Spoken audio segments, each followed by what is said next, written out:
Hey loves, welcome or welcome back to my channel. Today guys, I'll be checking out this interesting video and it's titled "You Can't Change Sex, LGB Alliance Founder Debate Transgender Inclusion."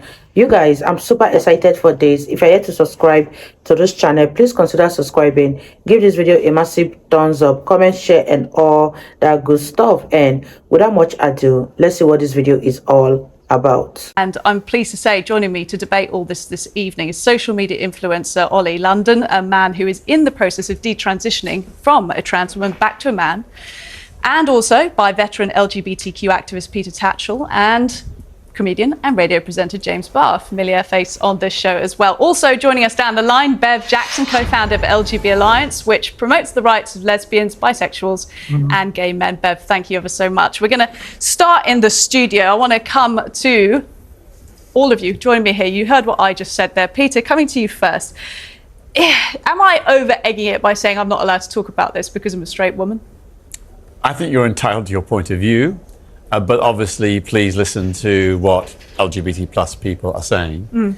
On this particular issue, it is very clear there are more than 1,000 LGBT plus organisations in the UK, mostly LGB, lesbian, gay and bisexual, and almost without exception, they support including trans people within our coalition. And trans people have been here right from the beginning. They were outside the Stonewall Inn protesting in 1969, which saw the birth of the modern lesbian and gay liberation movement.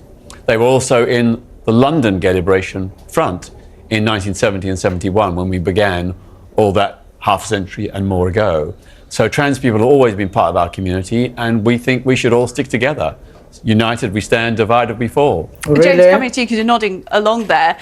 Of course it would. So then is it spurious to even suggest that there are these arguments happening, that there are divisions or strains? Yeah, absolutely. I completely disagree with what you were saying. I don't think there are divisions or strains within our community. I think there's a small faction of people outside of the community who want to create a moral panic about trans people for no reason other than the fact that they are hiding behind that to push forwards their right-wing agenda. And actually, it disgusts me because we have a lot of rights in this country as LGBTQ plus people. It's outrageous to suggest that we close the door behind us and stop trans people getting through as well.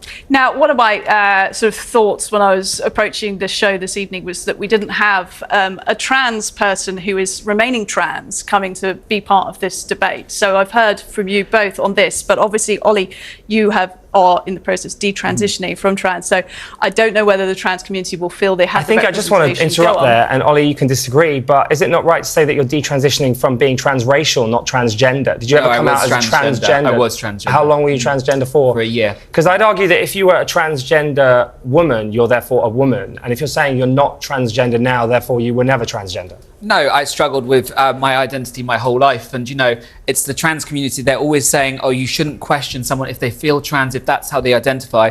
You're not allowed to question them. So why, because I detransition, why would you question I'm not questioning that. identity? I'm sorry that you went through that, Mm-hmm. but that doesn't mean that everyone has the same experience as you. Correct. Everybody has a different experience and they're entitled to that. But my issue is the trans activists that have hijacked the LGBT community and are causing real harm to the LGBT community by pushing gender ideology on children, by forcing women out of women's spaces. That is my issue. I don't have an issue with trans people. I have many trans friends. My issue is with the radical gender ideology. So do you think there is case for the argument then that this show is premised around this evening, that there is a bit of strain in the community? There's definitely strain. I mean, look, there are people that say that sexuality and gender identity should not be conflated. And I think the real issue is the more extreme elements of the trans activists that are pushing this agenda, that are pushing for all these things on children, pushing for hormones on kids and puberty blockers.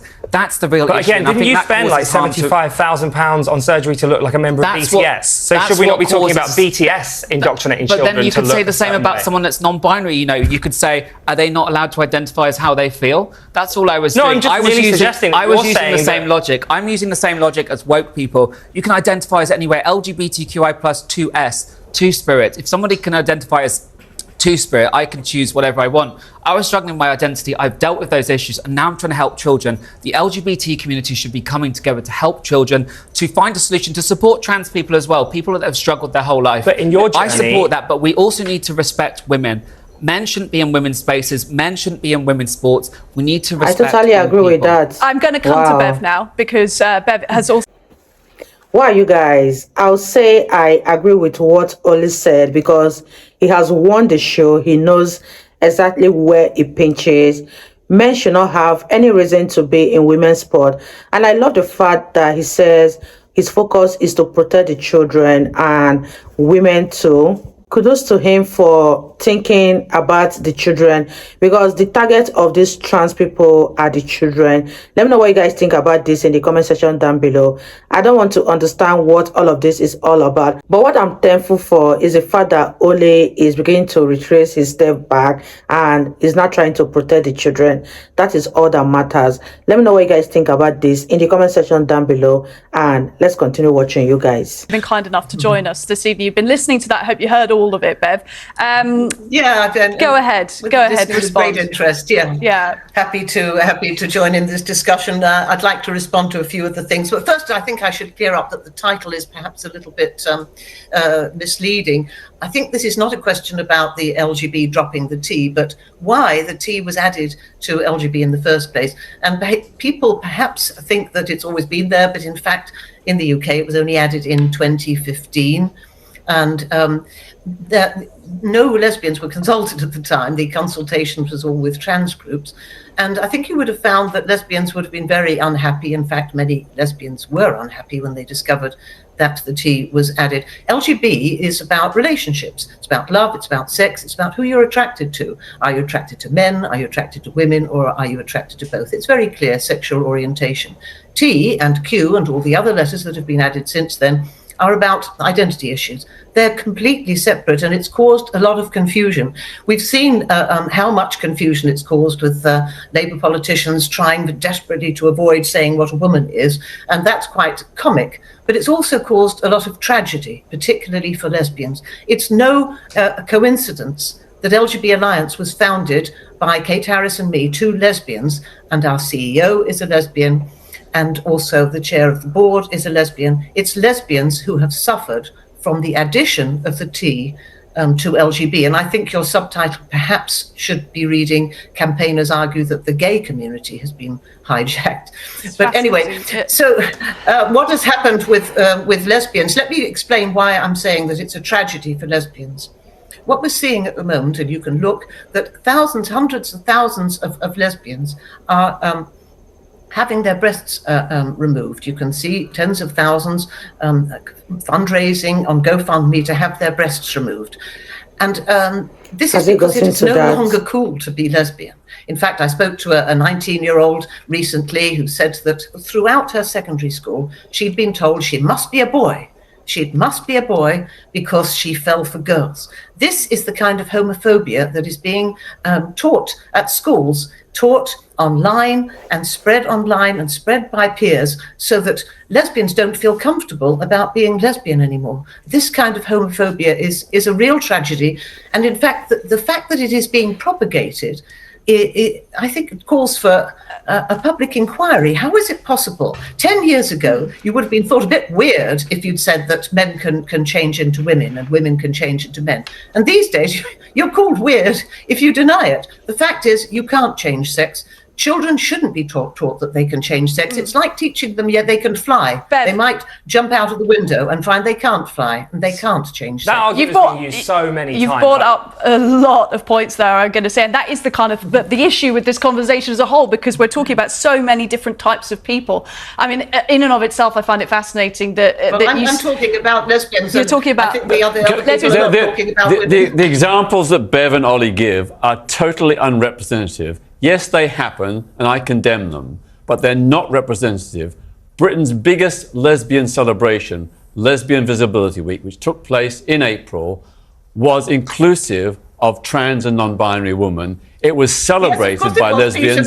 Lesbians themselves wanted trans and non-binary people to be part of this celebration. I'm not going to let you get away with this. Bev, I listened to you without interruption. Can you please show courtesy, be polite and courteous?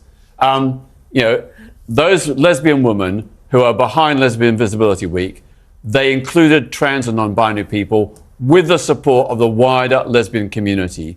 are a small number of lesbians who disagree with this trend. I accept that. They're entitled to their point of view, but they're not representative of the wider lesbian community. I want to come to James now. You wanted to jump in. Bev, we will come back to you. We will come back to you, Bev, but we're just going to the studio. James, you wanted to jump in or something. Now, and I just broadly have a question. Do you find this conversation is going to, obviously we're not going to find a solution or resolution, but is it useful to talk about? No, it's not. I actually find it incredibly boring, and I think the stuff that Bev is spouting is transphobia, and I genuinely believe that it's kind of amusing that you're talking about homophobia, because really you're just being transphobic, and those two things don't cancel each other out. They are not helpful at all, and you're talking about children being indoctrinated. It's insanity. It's literally not happening. There's no proof of that happening. Ollie, you've just converted to the Catholic. You've just converted to the Catholic Church. You're not concerning yourself with actual evidence. What about children having double mastectomies? Why are you bringing up conversations like that when you have not had that yourself? I mean, can Ollie not speak to his personal experience? Well, his personal experience is literally wanting to look like an Asian pop star. This is a great example. But we're not talking about banning BTS, are we? I'm allowed to speak. This is a great example of woke people. You shout people down. Thank you for don't give people. Person. Talking of inclusivity. Yes. What about including women in this conversation? What about including women in? Women are included in this conversation. They're not, because trans You've got one activists right here suggesting that she supports LGBTQ plus people. Let me speak. Trans activists are constantly pushing at women. Just yesterday at the Oxford Union, a trans activist glued themselves to the floor because they didn't want a woman to speak about women's rights. Is that fair? Do you think it's fair that women aren't allowed to have a conversation, that their movement is just suddenly hijacked? They can't do sports. They're scared to speak up. Athletes are scared to speak up in case they're deemed transphobic for saying the simple fact that biological men have a competitive advantage. We know that. So let's let women speak. Let's stop going on about what trans activists are. Talking of letting women speak, let's get out to Bev. Go on then, Bev. Yeah, I want to say that first of all, we tried very hard to contact Stonewall when they changed, and when Stonewall changed, all the other organisations that had been gay rights groups around the country all changed to focus on gender identity, and we tried to get them to discuss the problems, but they wouldn't. We eventually had to form LGB Alliance, which goes back to the roots of standing up for sexual orientation. The second we formed LGB Alliance, Peter, and you can listen, please listen to this, we were deluged by messages from lesbians all over the world. Thank God you're here. I have felt so isolated. Thank God. When are you setting up in Canada? When are you setting up in Australia? Thank God. What can I do to help? And the reason that we were able to grow so quickly, we were just two women, two old dykes. Yes, we had no money. We had no external funding. And all this nonsense about right-wing funding it's complete nonsense. We were two women who worked our asses off 7 days a week, 16 hours a day, and for all these lesbians who contacted us, and they joined us, and we built a wonderful organisation of some of the cleverest, let's give Peter a chance to respond, people in the world. Bev, you and I were both in the Gay Liberation Front in the early 1970s, and as you well know, prominent among the Gay Liberation Front activists were trans women like Carla and Rachel. They were prominent in our movement. They were featured in the Come Together newspaper. It was part of our wider movement. And just as we challenged premises that refused to serve lesbian, gay and bisexual people, we also had a very famous sit-in at a cafe in Piccadilly Circus which refused to serve trans people. We saw these two different struggles as being different, but also having commonality, the common experience of prejudice, discrimination and hate crime. And we should stay together now. We should stand up for each other and not divide. Yeah, we're not staying together, Peter. Bev, I'm very sorry. I need to ask Peter if he's read Stuart Feather's book, Blowing the Lid, which gives the history. You can ask Peter that on the DMs after the show. Unfortunately, we are fresh. Everybody should read it. We are fresh out of time. Look, we really appreciate you joining the conversation this evening, and to our panellists in the studio as well. I've been fascinated by this, especially on the Eve of Pride Month, talking about division, but hopefully a bit more unity. It's been great to have all your insights. Thanks so much for your time. Wow, you guys, that was such an interesting debate. And who did you agree with in this debate? Let me know your thoughts in the comment section down below. I really had fun writing to this particular one. It was so interesting and also very, very funny. And I enjoyed it so much.